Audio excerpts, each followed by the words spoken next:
Alors ça va être un petit peu le grand écart en termes de sujet, puisqu'on passe des comportements violents à l'inclusion dans la cité, même s'il faut penser l'inclusion pour toutes les personnes dont on s'occupe. Donc très rapidement, un petit point sur un projet qu'on développe à Lyon avec de nombreux partenaires, puisqu'on est soutenu par notamment la Fondation Orange, par les Hospices Civils de Lyon, par la Métropole de Lyon, par le projet ChepMed Lyon, qui est un projet fédérateur entre les Hospices Civils de Lyon, l'université et la ville de Lyon. Et puis on travaille également avec l'université Lyon 2, Mangrove pour les aspects recherche et avec la start-up Walk-in pour ce projet d'application. Alors en fait, cette affaire est partie d'un constat de base qu'il est très difficile pour les personnes qui sont porteuses d'un trouble du neurodéveloppement, mais de particularités relationnelles, comportementales, etc., aussi dans les maladies rares, puisque ça s'applique assez largement, eh bien, il est très difficile de vivre dans la cité. Alors c'est vrai qu'on parle beaucoup d'inclusion, mais que les personnes doivent vivre de manière autonome, qu'il ne faut plus les institutionnaliser, qu'il faut qu'elles puissent vivre comme chacun d'entre nous. Et force de constater que ça n'est pas facile. C'est pas facile quand on a un trouble du neurodéveloppement au sens large, d'aller au restaurant, d'aller à la boulangerie, d'aller boire un verre, d'aller s'acheter des chaussures, d'aller chez le coiffeur. En fait, toute la vie quotidienne qui nous semble quand même assez banale, ou dans laquelle on prend du plaisir, quand on est normotypique, eh bien, devient très vite compliquée quand on a des atypicités comportementales. Pourtant, il y a quand même un contexte législatif qui parle de l'accessibilité des personnes en situation de handicap. Et aujourd'hui, toutes les structures qui accueillent du public doivent avoir ce souci. Mais en fait, ces aménagements sont souvent dédiés aux personnes à mobilité réduite. Alors c'est vrai que ça n'est pas toujours le cas, et on voit bien quand on est une jeune maman, qu'on a une poussette et qu'on devient du coup à mobilité réduite, on se rend compte combien la vie dans la cité devient difficile. Néanmoins, il y a quand même de véritables avancées de ce côté-là, mais très peu de choses pour les personnes qui ont un handicap invisible, comme un trouble du neurodéveloppement. Pourtant, ces handicaps représentent 80% du champ du handicap en général. Et dans la stratégie nationale pour l'autisme et les troubles du neurodéveloppement, eh bien, l'engagement numéro 6 de la stratégie, c'est de faciliter la vie des personnes, des familles, et faire connaître les troubles du neurodéveloppement dans la société. Donc l'idée de Diversity, ça a été de se dire, est-ce qu'on pourrait finalement faire en sorte que les commerçants, tous les lieux publics, puissent connaître mieux les troubles du neurodéveloppement et puissent proposer des aménagements. Et est-ce que ces aménagements-là pourraient être repérés sur une application téléchargeable gratuitement sur Android ou iOS et pour pouvoir permettre aux personnes neurodiverses en général et à leurs familles de pouvoir profiter des services de la cité. Et puis on se disait aussi que finalement un monde qui serait mieux adapté à la neurodiversité, eh bien ce serait un monde meilleur pour tous en général, parce que d'une part on a toutes et tous des particularités, et la normotypie et la neurodiversité sont tout le long d'un continuum, et puis on a aussi toute la problématique des personnes vieillissantes qui pourraient aussi être intéressées par des aménagements spécifiques. Et donc on a commencé cette affaire par un sondage qu'on a fait il y a maintenant 2 ans sur les préférences des personnes neuroatypiques concernant les espaces publics. Donc on a eu des réponses essentiellement de femmes qui étaient des personnes de profil type avec un trouble du spectre de l'autisme entre 20 et 30 ans. Et donc ces personnes, de manière assez convergente, ont souligné des points négatifs dans la cité qui leur rendent l'accès dans les lieux publics très difficiles, notamment la lumière intense, des espaces restreints et la promiscuité, un environnement bruyant et le parfum artificiel.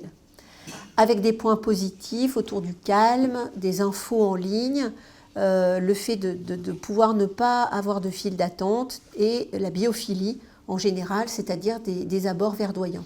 Et on voit finalement que les aménagements proposés par les personnes neurodiverses sont des choses assez simples à mettre en place. Il ne s'agit pas de faire des gros travaux et de casser tout son commerce. Il s'agit juste d'avoir à l'idée de mettre en ligne, par exemple, les horaires d'affluence, d'avoir des infos détaillées, d'avoir des caisses prioritaires, un personnel sensibilisé, si possible d'avoir des endroits de retrait, notamment dans les grandes surfaces, de ne pas utiliser de parfum artificiel, d'ajuster la lumière et d'offrir des possibilités de s'asseoir, chaises ou bancs. Et ça simplifie grandement la vie des personnes et c'est relativement simple à mettre en place.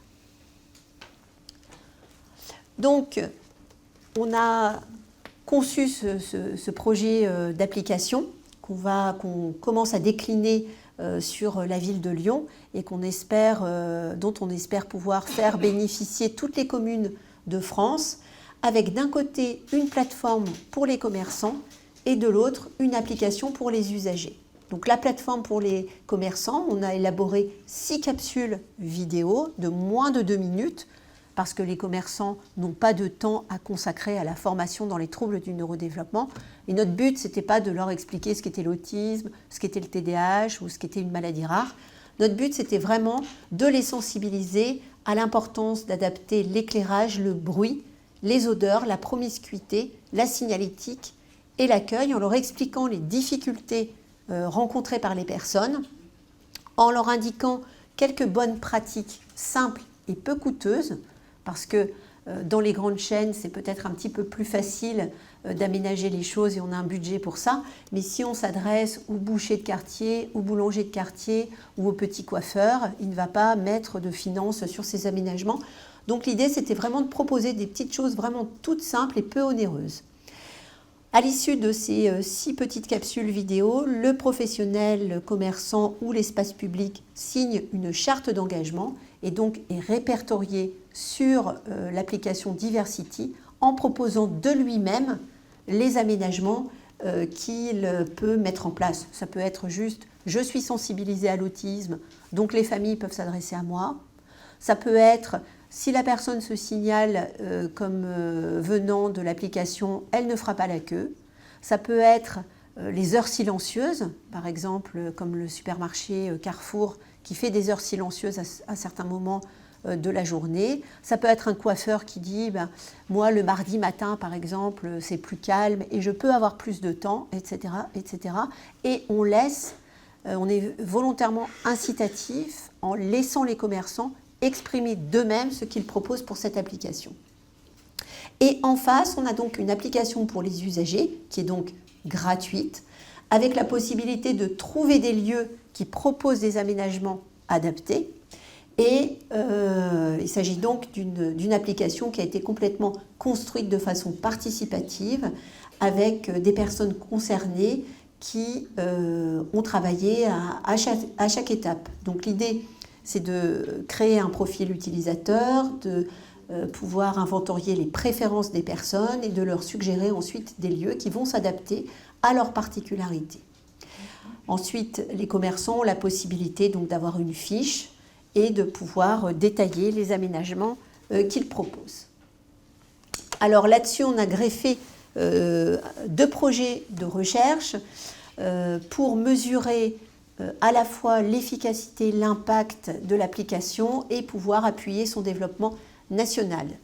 Donc on collabore avec l'Université Lyon 2 et avec Mangrove sur le volet recherche appliquée aux commerçants, parce qu'il nous est apparu important d'avoir des points de mesure du côté des commerçants pour à la fois évaluer les leviers et les obstacles pour diffuser l'application, mais aussi mesurer l'impact sur nos commerçants de la sensibilisation aux troubles du neurodéveloppement. On s'est dit, est-ce que finalement, le fait de visualiser ces capsules, de signer une charte, de figurer sur une application, eh bien, est-ce que ça va déstigmatiser les troubles du neurodéveloppement parmi ces lieux publics? Et du côté des usagers, on va mesurer également l'impact de l'application sur leur qualité de vie Et ça va nous permettre de manière assez originale de collecter des données en milieu écologique, c'est-à-dire dans la vraie vie, parce que souvent nos données sont issues de laboratoire, là ça va être dans la vraie vie, pour mieux comprendre le comportement des usagers avec particularité développementale dans la cité. Comment est-ce que les personnes avec autisme, TDAH, maladies rares, globalement, comment les personnes neurodiverses utilisent les commerces de la cité, quels sont leurs besoins, leurs profils, etc. Comprendre leurs préférences aussi concernant les environnements bâtis. On va chercher à évaluer bien sûr la pertinence des aménagements qui sont proposés par les commerçants afin de rédiger un guide de bonne pratique pour la conception des espaces accueillants des lieux publics. Voilà, donc vous avez ici des photos de nos jeunes ambassadeurs universitaires, puisqu'on a recruté des jeunes qui sont allés à la rencontre des commerçants, vous voyez, donc c'était quand même assez sympa. Voilà, on a démarché des fleuristes, des boulangers, donc notre petite équipe de jeunes là a démarché des restaurants, des bars, des cafés, etc., etc. Et donc là, on a quasiment 300 commerçants dans la presqu'île de Lyon, Croix-Rousse, 7e et 9e arrondissement, qui sont en route pour être en ligne sur l'application Diversity. Et puis c'est une chouette histoire parce que la Fondation Orange investit beaucoup dans cette application, souhaite continuer à nous aider pour la suite. Donc on espère que Diversity sera un jour disponible pour toutes les personnes neurodiverses en France. Merci beaucoup.